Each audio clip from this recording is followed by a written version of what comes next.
Sachez-le, un couple solide repose sur 3 piliers. Sur le respect. Avant toute chose, sans respect, même l'amour le plus intense ne tient pas. Sur la communication, pas seulement parler, mais savoir se dire, savoir écouter, savoir accueillir les émotions de l'autre. Être dans une sécurité émotionnelle, c'est la sensation de pouvoir être soi, sans peur du jugement, sans crainte d'être humilié, sans inquiétude d'être abandonné.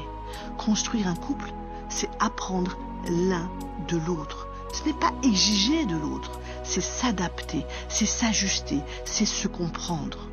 Dans un couple, les blessures vont arriver, des maladresses vont arriver, des mots qui dépassent arriveront, des silences qui blessent, des colères qui débordent, toujours et encore.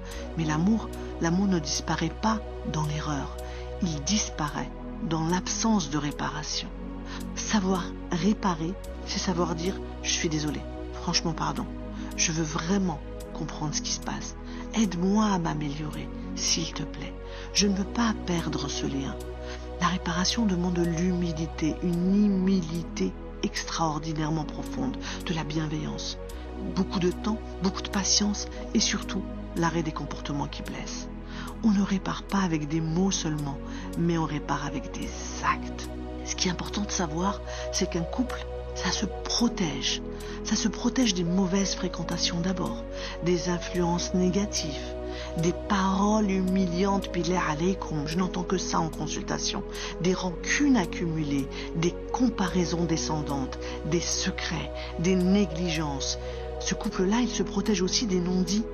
Ce que tu ne dis pas aujourd'hui deviendra une distance demain. Un couple se protège par quoi? Par la loyauté.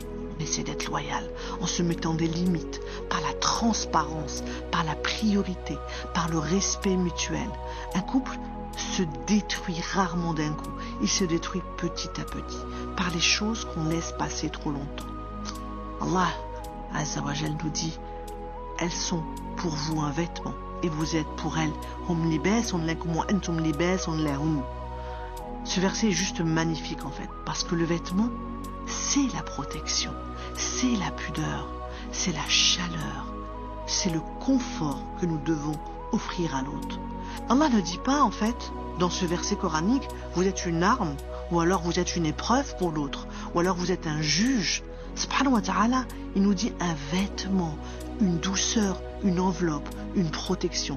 Et notre cher prophète, sallallahu alayhi wa sallam, était d'une gentillesse exceptionnelle avec ses épouses. Il les aidait à la maison, il les écoutait, il leur souriait, il respectait, il ne blessait jamais l'honneur d'aucune femme. Il était un refuge émotionnel.